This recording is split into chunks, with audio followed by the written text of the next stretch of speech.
안녕하세요, 이현우입니다. 양키스전 충격을 딛고 반등을 노리는 류현진이 뉴욕 매치를 상대로 등판해서 시즌 4승을 노립니다. 류현진은 9월 14일 새벽 4시 올 시즌 토론토의 홈구장인 세일런필드에서 열리는 뉴욕 매치와의 경기에 선발 등판할 예정인데요. 류현진은 2020 시즌 3승 1패 48이닝 평균 자책점 3.19를 기록 중입니다. 지난해 양키스전으로 많이 높아지긴 했지만 여전히 아메리칸 리그 동부지구 선발 투수 가운데 가장 낮은 평균 자책점을 기록하고 있죠. 뉴욕 매치는 류현진이 가장 강한 모습을 보였던 구단 가운데 하나입니다. 류현진은 통산 매치를 상대로 8경기에서 4승 1패 52.2이닝 평균 자책점 1.20을 기록 중인데요. 이는 통산 2승 무패 평균 자책점 0.98을 기록 중인 LA 에인절스 다음으로 좋은 기록입니다. 실제로 류현진은 지난해에도 매치를 상대로 2경기에 등판해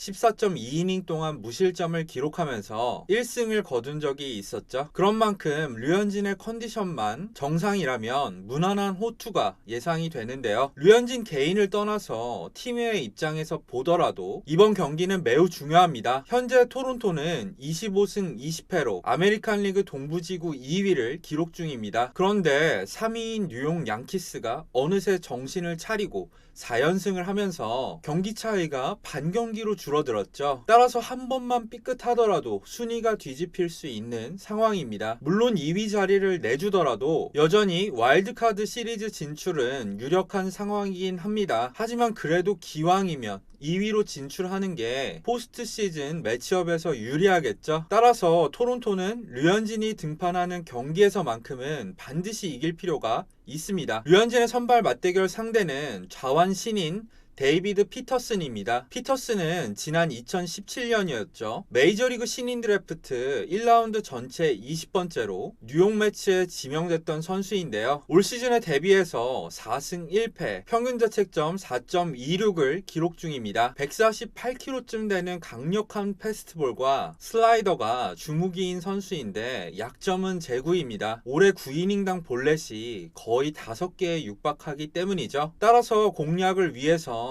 토론토 타자들이 최대한 침착하게 공을 오래 볼 필요가 있어 보입니다. 한편 류현진이 매치를 상대로 강점을 보이긴 하지만 그렇다고 해서 올해 매치 타선이 약하진 않습니다. 오히려 올해 매치는 팀 타율 2할 7푼 8리로 메이저리그 전체 1위에 올라 있고요. 팀 OPS도 0.823으로 메이저리그 전체 3위에 올라 있는 강력한 타선을 가지고 있습니다. 특히 1번 타자인 제프 맥닐과 3번 타자인 마이클 콤포토, 5번 타자인 도미닉 스미스는 최근 타격감이 좋기 때문에 조심할 필요가 있습니다. 4번 타자인 피트 알론소도 올해는 부진하지만 지난해 53홈런으로 메이저리그 신인 홈런 기록을 새로 세운 선수죠. 이 선수의 한 방도 주의해야 될 필요가 있어 보입니다. 하지만 상대 타자보다 중요한 건 언제나 류현진의 컨디션이겠죠. 지난 양키스전에서 류현진은 패스트볼 평균 구속이 88.4마일밖에 되지 않았습니다. 그러면서 체인지업과 커브에 의존하는 볼 배합을 하다가 완전히 무너지고 말았는데요. 이런 상황에선 사실 양키스가 아니라 다른 팀을 만났더라도 잘 던지기가